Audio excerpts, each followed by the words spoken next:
Rebel Yell podcast on the Trib Live High School Sports Network. We are here for our Diamond Team of the Week. And this week we're going to switch over to softball. And much like last week, our WPIAL Diamond Team of the Week was the Thomas Jefferson baseball team. I'm not getting paid off by Chirp or anything like that, but it's, this is just the way it is. And this week it's the Thomas Jefferson softball team. Before we chat with our friend Heidi Karcher, we will remind everyone that our good friends at Edgar Snyder and Associates are proud sponsor of this podcast and also our coverage of WPIAL softball and baseball, and that will continue into the postseason. Edgar Snyder and Associates, helping local people since 1982, edgarsnyder.com. All right. Heidi, we appreciate you joining us. Thanks and congratulations on what some or many people feel may be an unexpected section championship. Yeah, it was very unexpected. I mean, did we work hard? Yes. Did we think, that it was going to happen back to back? Not really. But as the season's progressing, we're getting, stronger and better, and girls are working harder. And so well-deserved to them. And then there were a couple other pieces that had to fall into play, obviously. But, it worked out in our favor. Let me set the stage. Heidi has been the head coach of Thomas Jefferson, I think 14th season, 14th year, however you want to break it down with that COVID year. So she's a senior-oriented team. A year ago, I think they made it to the quarterfinals, lost to West Allegheny. Comes back this year with a very young team, very sophomore-oriented. In fact, in what turned out to be the Section 4 Class 5A championship game against Baldwin, of the 10 starters, 7 are sophomores, 2 juniors, only 1 senior in the starting lineup, and yet the Jaguars have had such a tremendous season. I asked you before, and I'll ask again. You feel that you knew this group of 10th graders was special, but again, I don't know that even you thought that it would play out the way it has. Mm-hmm. So they had a lot of talent last year. But I had a lot of seniors that were with me the year we won the states. And those girls, even though every year, every position is up for grabs, those seniors technically beat out those who were freshmen then last year for those positions. But I knew in the back of my mind, you're always thinking ahead, oh, this one could move where that one's graduating and that kind of stuff. But I never thought it would go to this magnitude so quickly. Okay. Yes. So quickly. Yes. It helps immensely that we have Aubrey back. It also helps that my senior shortstop, who's been a 4-year starter for me, she actually started and left her freshman year, and then was my starting third baseman her sophomore year. And I'm thinking, she needs to go over to short her sophomore year. So she's been by starting shortstop since halfway through sophomore year. That kind of anchors your team, and it anchors your defense. And so Janosko in the outfield, there's always an anchor. So there's like an upperclassman, if you want to consider the juniors an upperclassman, but there's always someone anchoring something, and they're great teammates. They lead by example. They're not, they're an upperclassman. They don't really talk to the underclassmen. Like, that's not how our team rolls. And I think that's also helping it as well. And our coaching staff, even the volunteers, we want to win and we're competitive. It's just not like, oh, well, we're just coaching. So we want to win. We're working out with the girls in the off season. We're doing that. So it's kind of everything came together at just a great time. And I think we feed off of each other's energy, basically. We'll get back to the team in a moment and some of the kids that you mentioned. Let's talk about your competitive streak. If it's a game night with family or friends, and whether it's cards or board games or whatever, I mean, are you throwing stuff across the table if you're losing? I'm competitive. I mean, I'm competitive no matter what it is. I mean, in fact, it's funny. Like, Chirp asked me to help coach the tennis team, right? The JV tennis team. And I was like, you can't really talk too much when you're coaching tennis. Right. You know how I am. He's like, just relax, So no matter what I do, if I'm, coaching JV tennis, coaching softball, I'm competitive. The girls know. I mean, everybody's competitive. Like Coach Amanda's competitive. We're just all that way. And, we want to win. And if we don't win, it's okay, but we're going to give it our best effort, to put our best game face on. So, it's funny in with the changes over the last decade in the game and it being more offensive, opening things up. We talked yesterday after the victory over Baldwin, or I should say Thursday for those who are seeing this later, that, how important defense is. I was astonished when I was watching you before the original game on Tuesday, a week ago Tuesday, that was played a half inning and was suspended. When you were hitting balls during warmups, I mean, you were hitting rockets, and it's funny. I noticed that it really stood out, and you had said, "Yeah, that's something that you do on purpose to really get this team geared up defensively." And I again, that's one of the things that really impressed me is how solid they are defensively. Even when they're making the routine play, there's an air of confidence. When the ball's hit, somebody's going to make a play. Yeah, that's just the way I was coached too, through high school and through college. We never had, like, you'll have your routine ones, but you got to be able to field those hard ground balls. Sure. And then there'll be times when I do the slow rollers, because those can be trouble too, where you like fumble them and everything. But I don't want the girls to be afraid of the ball. And most of them aren't, and they know that I'm hitting them hard. But then when they come into a game and there's girls that are very, very good hitters that we play against, they feel confident that they can field the ball that is hit to them. And like I told you yesterday too, like sometimes I'll hit balls purposely that they're missing them. But we got to get you, like, how are you angling back? Are you angling the right way? Are you going over your shoulder in the outfield? How does the ball come off of the fence? So there's a reason for everything. Yeah, the team looked comfortable. Balls hit in the outfield that weren't right at them, but the players made it look routine. They got to the spot, made the catch. And that's really important. You mentioned Aubrey Schaefer, your pitcher, a junior, back, and she pounds the zone, but she's not a dominant pitcher. She's not going to strike out 15, 18 batters. There's going to be some balls in play, and I think the way she, hits the zone, not a lot of walks, and the way you guys play defense is a nice combination. It's very good, and that's. And you have to have a mix of both, because if you don't have a mix of both, someone's always going to be able to hit a girl that's throwing hard. I mean, you see it in college all the time. That Tennessee pitcher, the one that's like clocked and has the fastest, the highest, someone's going to hit her. You have to have the defense behind you to support your pitcher.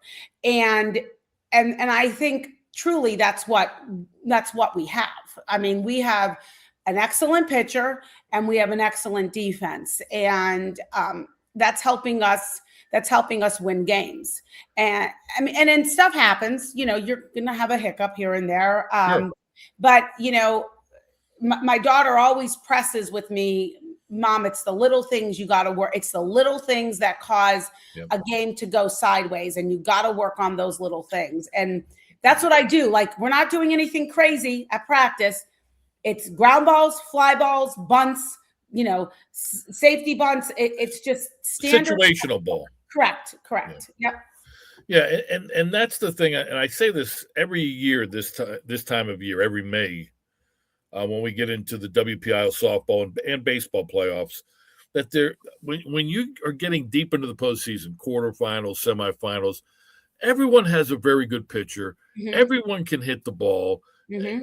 The thing that really separates when you get these quality teams together, it usually comes down, not all the time, but usually it comes down to a defensive mistake or some sort of mental lapse mm-hmm. that leads to a crooked run inning, mm-hmm. and that more times than not is the difference.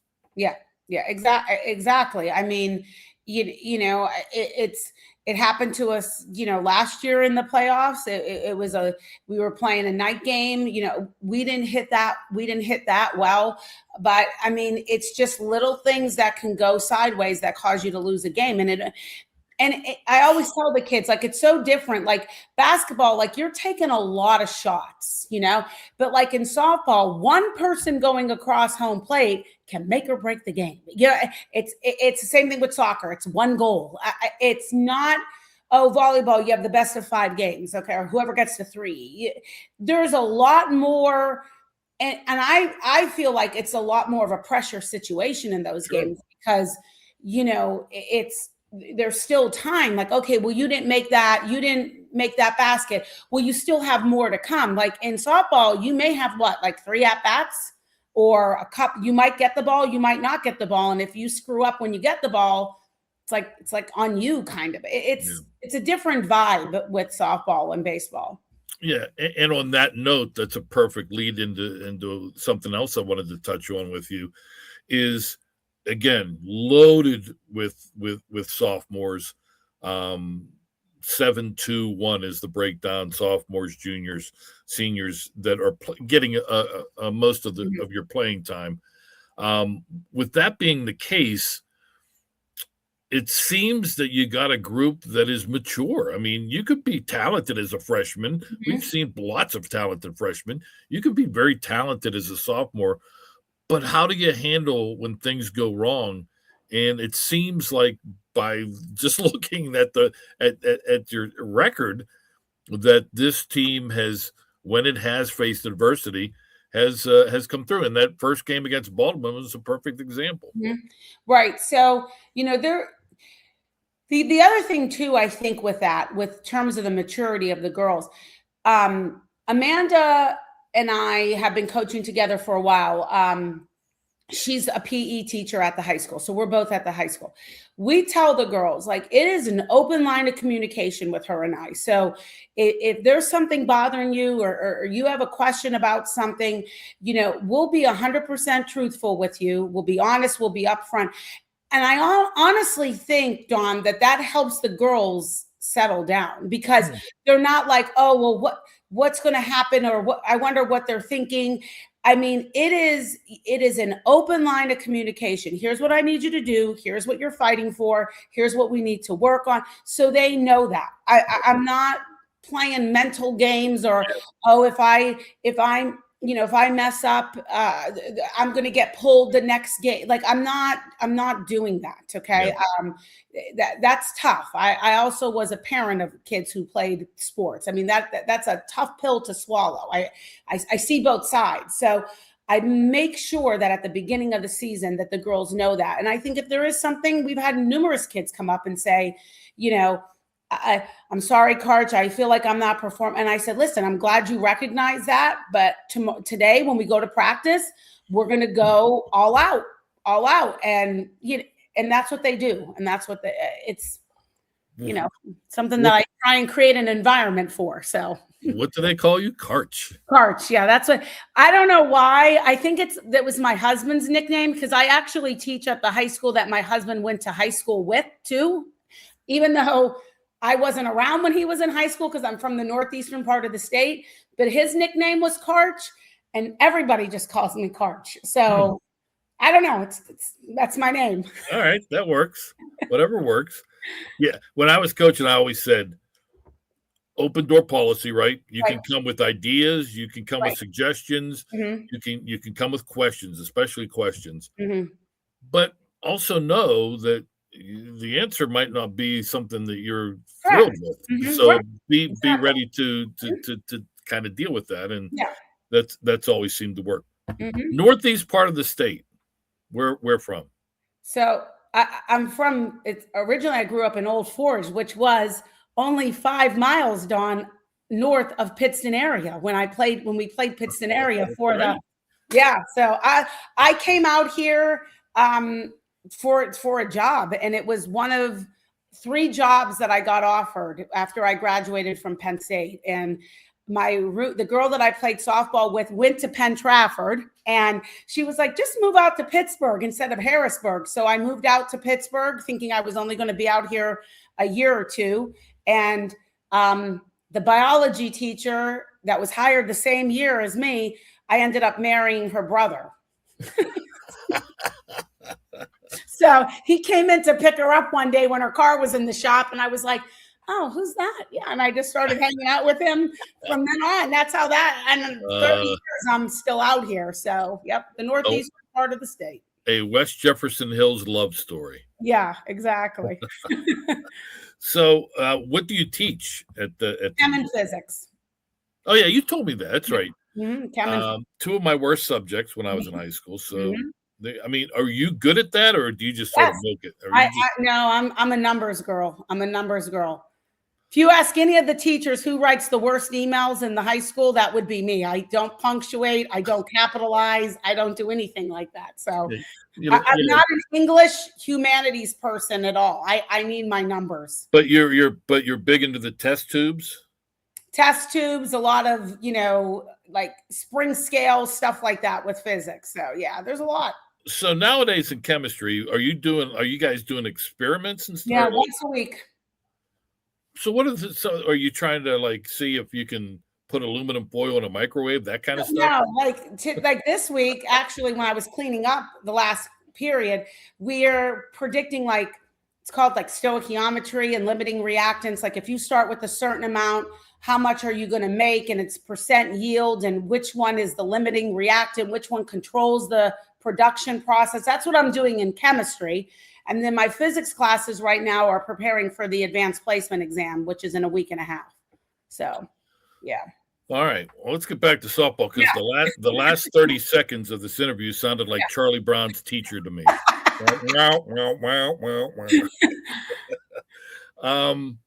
So was there a moment during the season, almost like an aha moment where, okay, you're optimistic coming in. You got this young group of hungry players and some vets as well.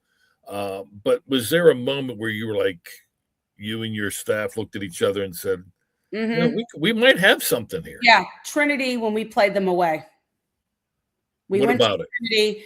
Trinity always has a loaded team, and they are coached very well. Big hitters. And when I say big hitters, I mean long ball, powerful hitters.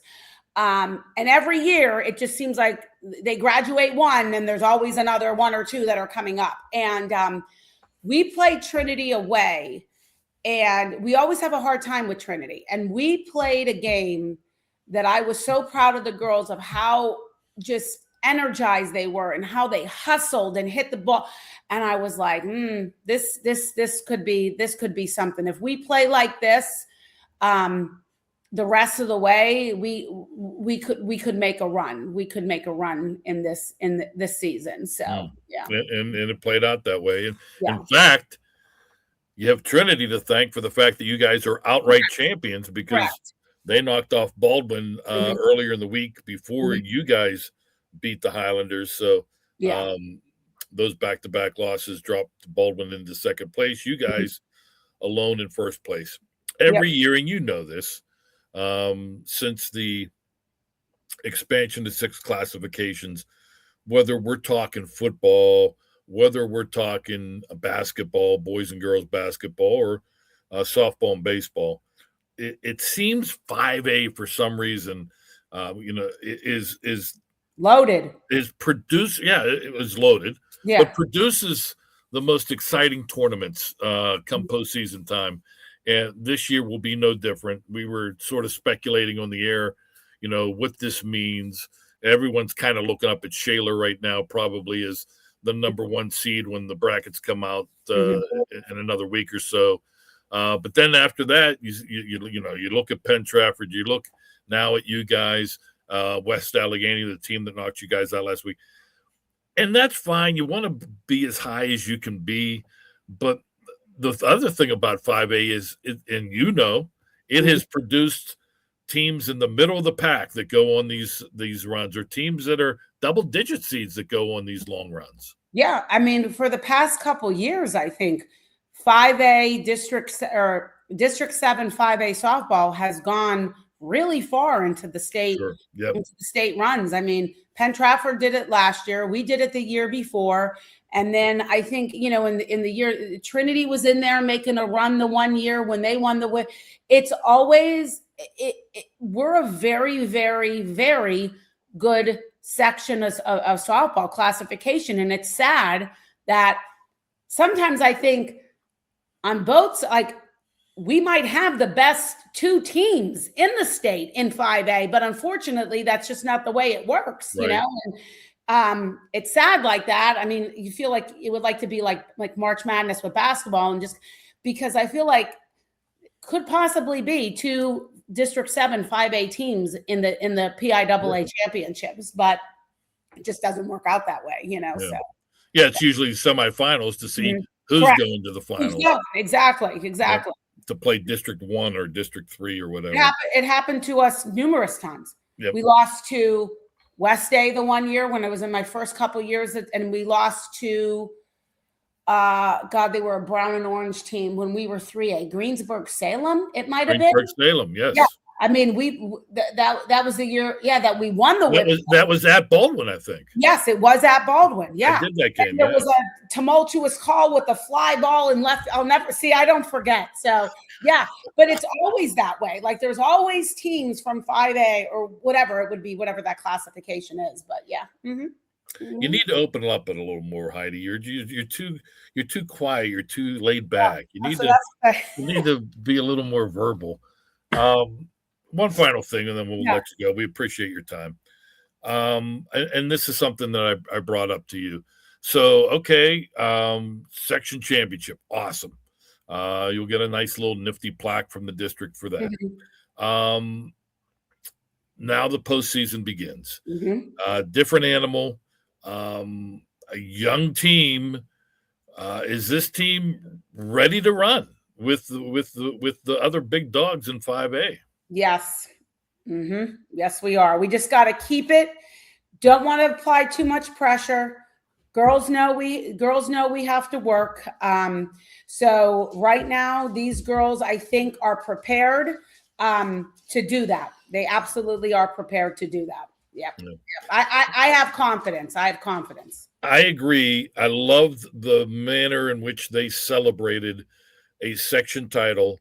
There was that moment of jubilation when the last out was made, but it quickly became this. We still got a lot of work left. Yeah, very businesslike. Yes, a lot of work left. A lot of work left. Yeah, a lot of time to go to work. That's right. Get the hat on. That's right.